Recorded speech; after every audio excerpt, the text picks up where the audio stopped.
Hello good morning friends, कैसे हो आप सभी। आई होप आप सभी बेहतर होंगे और मेरी क्लास में आप सभी का एक बार फिर से बहुत बहुत स्वागत है। यहाँ पर हम यूजीसी नेट के लिए प्रिपरेशन कर रहे हैं, खासकर पेपर 1 के लिए, और पेपर 1 के बाद हम अपने पेपर 2 को भी लेकर के चलेंगे। ठीक है, तो चलिए यहाँ पर हमारा कौन सा यूनिट चल रहा है। हमने अपने यूनिट 3 को स्टार्ट किया है, जिसका नाम है रीडिंग कॉम्प्रिहेंशन यानी कि आरसी, जिसे हम शॉर्ट फॉर्म में कहते हैं आरसी। हमने अपनी टीचिंग एप्टीट्यूड वाले पूरे के पूरे वीडियो को बहुत ही अच्छे से कर लिया है, रिसर्च एप्टीट्यूड को भी बहुत अच्छे से कंप्लीट कर लिया है। ठीक है, और यहाँ पर हमारा चल रहा है यूनिट 3। अगर आप मेरे साथ नए जुड़े हो तो प्लीज मेरे चैनल को सब्सक्राइब जरूर करें, लाइक करें, शेयर करें और बेल आइकन दबाना ना भूलें, जिससे आपको मेरे चैनल पर आए सभी तरह के नोटिफिकेशन एट ए टाइम पे मिल सके।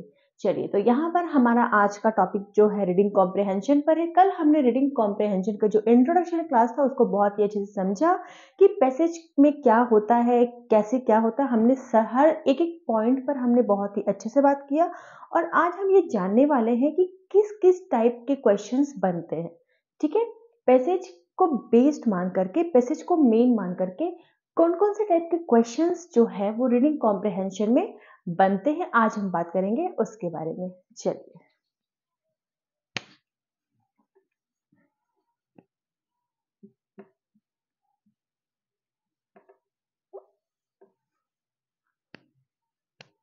यहाँ पर मैं शॉर्ट फॉर्म में आरसी लिख देती हूँ, रीडिंग कॉम्प्रिहेंशन।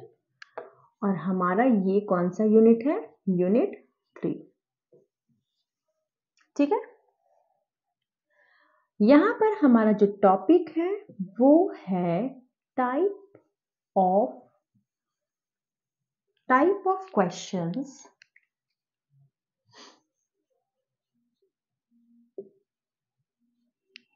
इन रीडिंग कॉम्प्रिहेंशन। ठीक है, कौन कौन से टाइप के क्वेश्चन जो होते हैं वो आपके रीडिंग कॉम्प्रिहेंशन में बनते हैं, आज हम बात करेंगे उसके बारे में। इंट्रोडक्शन क्लास मैंने बहुत ही अच्छे से आपको कराया है, तो अगर आप मेरे साथ नहीं जुड़े हो और डायरेक्टली यूनिट 3 से स्टार्ट कर रहे हो तो एक बार आप जाकर इंट्रोडक्शन वाले क्लास को जरूर देखिएगा। ठीक है, ताकि आपका जो बेसिक चीज है वो अच्छे से समझ में आ जाए और उसके बाद आप ये सेकेंड वाले क्लास को करिएगा। और बाकी प्लेलिस्ट में जाइएगा, टीचिंग एप्टीट्यूड वाली पूरी की पूरी वीडियो अच्छे से पड़ी हुई है, उसको करिएगा। रिसर्च एप्टीट्यूड की वीडियो है, उसको करिएगा। और उसके बाद मेरा सजेशन होगा कि आप यूनिट 3 को करिएगा। यूनिट वाइज पढ़ने से हमारा जो कॉन्सेप्ट है वो बहुत अच्छे से बनेगा। और अगर कोई भी सिलेबस बनता है तो कहीं ना कहीं अगर उसका यूनिट 1, यूनिट 2, यूनिट 3 दिया, ऐसे सीक्वेंस वाइज दिया गया है, तो कुछ ना कुछ तो इसका इंपॉर्टेंस होगा, तभी तो वो यूनिट वाइज सीक्वेंस से दिया है। ठीक है, तो आगे पीछे पढ़ने के बजाय हम क्या करेंगे, एक सीक्वेंस को मेंटेन करेंगे। ठीक है, हो सकता है कि इस यूनिट के बाद मैं हो सकता है कि मैं पेपर सेकंड के लिए भी करा सकती हूँ, लेकिन अभी इसकी कोई गारंटी नहीं है। ठीक है, तो अभी आप फिलहाल ये क्लास को देखिए।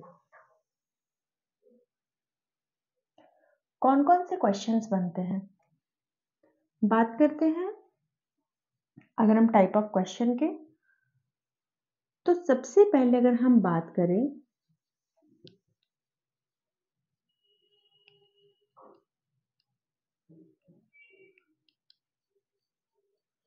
सब्जेक्ट बेस्ड क्वेश्चन, सबसे पहले अगर हम बात करें तो सब्जेक्ट बेस्ड क्वेश्चन एग्जाम में आपके बनते हैं। ठीक है, यहां पर आपको दे दिया जाएगा एक ऐसे पैसेज। ठीक है, एक पैसेज दे दिया जाएगा जिसमें 16, 17, 18, 20 लगभग इतने लाइंस के क्वेश्चन होंगे। ठीक है, इसे आपको, मैंने आपको कल के क्लास में बताया था कि आपको सबसे पहले पैसेज को पढ़ना है, बहुत ही अच्छे से, बहुत ही केयरफुली तरीके से, समझ कर, ना तो ज्यादा स्पीड ना ही ज्यादा स्लो। ठीक है, अब आप क्या करेंगे, आपने पैसेज को पढ़ा और पैसेज का क्या व्यू है, क्या कहना चाह रहा है वो आपने समझ लिया। ठीक है, अब आप क्या करेंगे, क्वेश्चंस को पढ़ेंगे। तो पहला जो टाइप का क्वेश्चन बनता है वो आपका बनता है subject based question.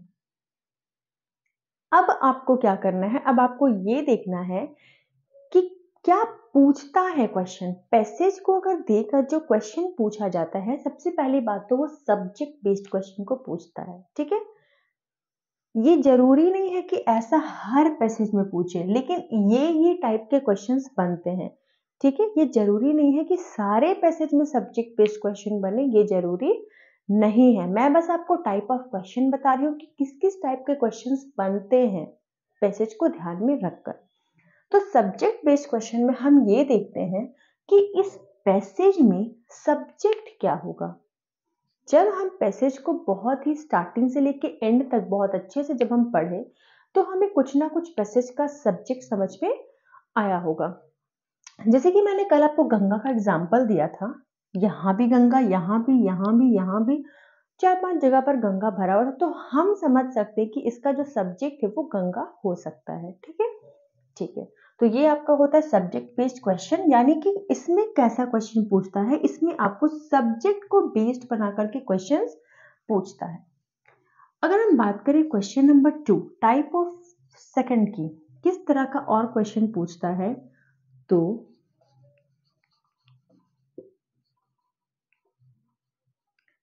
Main body of passage.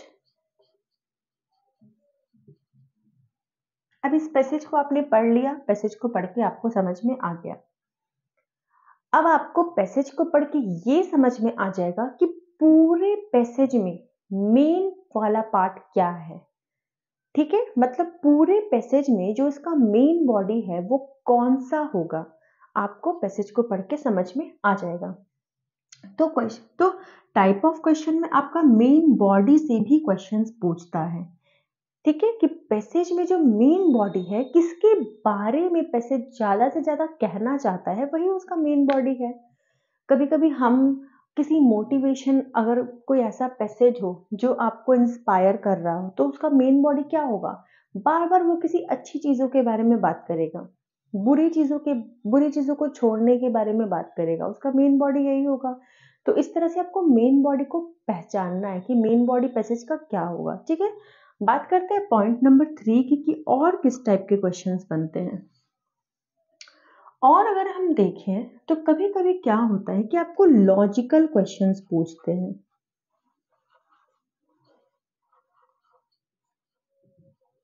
कभी कभी क्या होता है, वैसे तो मैंने आपको बताया था कि पैसेज में अगर दिन को रात बोले तो आपको रात ही मानना है। ठीक है, लेकिन रेयरली कभी कभी क्या होता है कि आपको लॉजिक भी लगाने पड़ते हैं पैसेज में। ठीक है, जनरली इस टाइप के क्वेश्चंस नहीं पूछते हैं, क्योंकि पैसेज का मतलब है वो जो बोल रहा है आपको उसके अकॉर्डिंग करना है। वो अगर बोल रहा है कि देश अगर 12 अगस्त को आजाद हुआ तो आपको 12 अगस्त मानना है। ठीक है, पैसेज आपको जो बोल रहा है आपको वही मानना है, लेकिन कभी कभी लॉजिकल क्वेश्चंस भी होते हैं। ठीक है, पर जनरली ये नहीं होते हैं, पर ये टाइप ऑफ क्वेश्चन है इसलिए मुझे आपको बताना था। अगर हम 4th नंबर की बात करें, मैंने मार्कर नहीं लाया है, आपको दिख तो रहा है ना।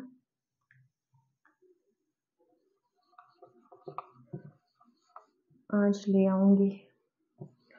वोकैबुलरी बेस्ड क्वेश्चन, इसमें आपको क्या करना होगा वो मैंने आपको पहले ही बताया कि आप अपने वोकैबुलरी को स्ट्रॉन्ग करिए। जितना स्ट्रॉन्ग आपका वर्ड पावर होगा, जितना स्ट्रॉन्ग आपका वोकैब होगा, उतना ही ज़्यादा आप वोकैबुलरी बेस्ड क्वेश्चन को कर सकते हो। और जनरली हर पैसेज में आपको वोकैबुलरी से क्वेश्चन पूछता ही है कि इसका एंटोनिम्स बताइए, इसका सिनोनिम्स बताइए। और न ये सिर्फ आपको इस वाले एग्जाम में हेल्प करेगा, बल्कि आप किसी भी एग्जाम को दोगे जिसमें आपको पैसेज से रिलेटेड क्वेश्चन पूछेगा, उसमें आपको वोकैबुलरी पूछेगा ही पूछेगा। ठीक है, और वर्ड पावर को स्ट्रॉन्ग करना मतलब आप खुद में बहुत अच्छा इंप्रूवमेंट कर रहे हो, तो वोकैबुलरी को स्ट्रॉन्ग तो करना ही चाहिए। ठीक है, इसमें जनरली क्या पूछता है, इसका मीनिंग बताइए। ठीक है, ये वर्ड किससे रिलेटेड हो सकता है, इसका एंटोनिम बताइए, इसका सिनोनिम बताइए। तो इस तरह के क्वेश्चंस इससे जनरली बनते हैं। चलिए बात करते हैं हम पॉइंट नंबर 5 की। एक आपका बनता है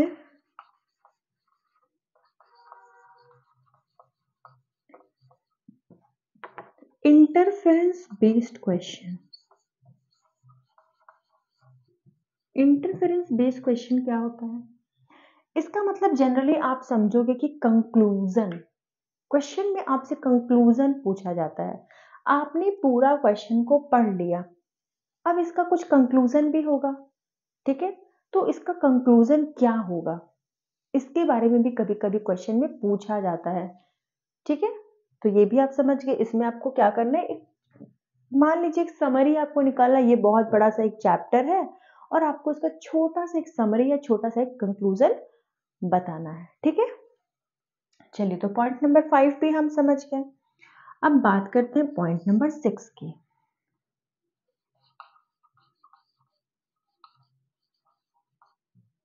ऑथर्स, आपको दिख तो रहा है ना, आप मेरे को एक बार कमेंट करिएगा, इसलिए मैं कोशिश कर रही हूँ कि दिखे आपको। Authors tone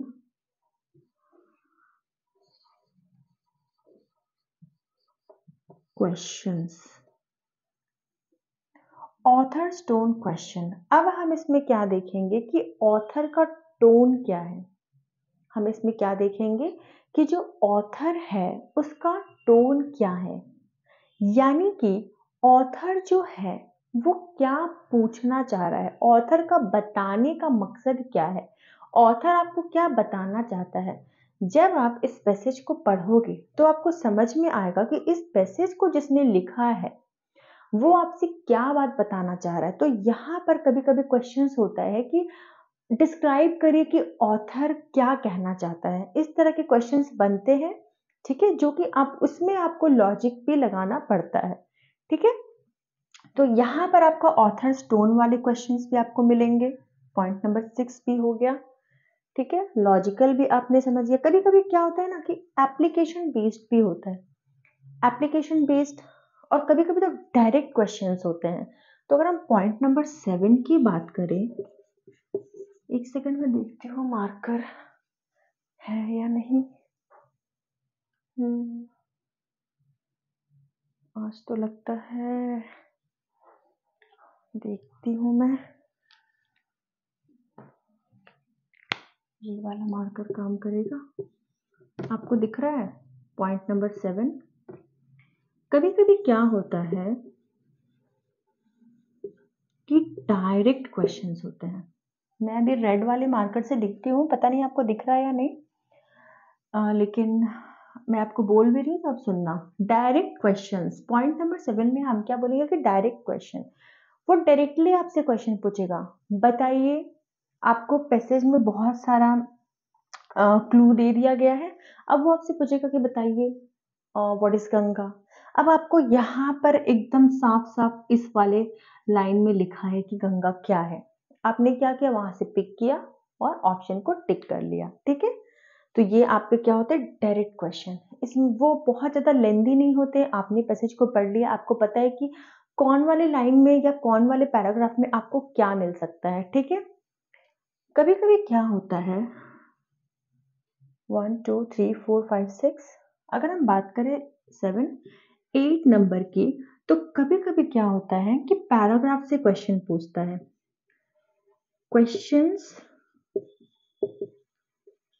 questions from paragraph, कभी कभी क्या करते हैं, क्वेश्चन पैराग्राफ से पूछता है। मतलब आपको बता देगा कि paragraph, read the paragraph too carefully and answer this question, ठीक है। आपको क्या करना है, मान लीजिए इसमें बोल देगा कि टू, सेकंड नंबर वाला पैराग्राफ को अच्छे से पढ़िए, तो आपको पता है कि यहाँ से सेकंड नंबर स्टार्ट हो रहा है, तो फिर आप क्या करोगे, उसको अच्छे से पढ़ोगे और वहां पर आपको क्या, जो क्वेश्चन लिखा होगा उसका आंसर आपको सेकंड वाले पैराग्राफ में मिलेगा, ठीक है। तो कभी कभी पैराग्राफ से भी क्वेश्चंस बनते हैं। कभी कभी क्या होता है कि आपको एप्लीकेशन बेस्ड भी क्वेश्चन मिलते हैं, एप्लीकेशन बेस्ड क्वेश्चन, और कभी कभी आपको टू द पॉइंट क्वेश्चन होते हैं, to the point. To the point और डायरेक्ट बिल्कुल सेम है, मतलब डायरेक्ट भी आपको एकदम डायरेक्टली पैसेज से पूछता है और टू द पॉइंट भी आपको डायरेक्टली पैसेज से पूछता है, तो दोनों एक तरह से मान लीजिए एक ही है, ठीक है। तो ये आपके इतने सारे टाइप के क्वेश्चंस पूछते हैं। मैं एक बार फिर से रिपीट कर देती हूँ। सबसे पहला अगर हम बात करें तो सब्जेक्ट बेस्ड क्वेश्चन, जिसमें सब्जेक्ट से रिलेटेड क्वेश्चन होते हैं। मेन बॉडी ऑफ पैसेज जिसमें पैसेज की मेन बॉडी से क्वेश्चंस होते हैं, लॉजिकल क्वेश्चन जिसमें आपको थोड़े से लॉजिक लगाने होते हैं, वोकैबुलरी बेस्ड क्वेश्चन जिसमें आपको वोकैब्स को स्ट्रॉन्ग करना चाहिए क्योंकि इसमें एंटोनिम्स सिनोनिम्स वोकैब से क्वेश्चंस पूछे जाते हैं, इंटरफेरेंस बेस्ड क्वेश्चन इसमें आपको कंक्लूजन से क्वेश्चंस पूछे जाते हैं, ऑथर्स टू एंड क्वेश्चंस इसमें आपको ऑथर क्या कहना चाहता है उससे रिलेटेड क्वेश्चंस होते हैं। एक आपका होता है डायरेक्ट क्वेश्चन जिसमें आपको डायरेक्टली क्वेश्चंस पूछा जाता है, ठीक है, डायरेक्टली पैसेज से। एक होता है पैराग्राफ से क्वेश्चंस पूछा जाता है। एक एप्लीकेशन कहाँ कहाँ पर आप अप्लाई कर सकते हो ये भी जनरली कम ही आता है। और एक होता है टू द पॉइंट, ये जो कि बिल्कुल डायरेक्टली क्वेश्चंस की तरह होते हैं। तो इतने सारे टाइप के क्वेश्चंस होते हैं और मुझे उम्मीद है कि आप टाइप ऑफ क्वेश्चन बहुत अच्छे से समझ गए होंगे। ठीक है, तो ये था हमारा आरसी का सेकंड क्लास और 2 क्लास हमारा होगा जिसमें हमारा आरसी जो है वो पूरी तरह से कंप्लीट हो जाएगा। और 2 क्लास में मैं आपको क्या बताने वाली हूँ तो उसकी डिस्कशन भी हम कर लेते हैं। तो और 2 क्लासेस में हम कुछ पैसेज को करने वाले हैं। ठीक है, मुझे लगता है कि बस 2 पैसेज इनफ होगा आप सभी को बस ये समझाने के लिए कि पैसेज को करना कैसे है। ठीक है, 2 पैसेज इनफ होगा। तो बस मैं 2 पैसेज को ही करवाऊंगी और उसके बाद हम अपने अगले यूनिट की तरफ बढ़ेंगे। ठीक है, तो थैंक यू सो मच, मेरे साथ इसी तरह से बने रहे। एक लाइक जरूर करें, शेयर भी करें। Thank you so much, note कर ले इसे।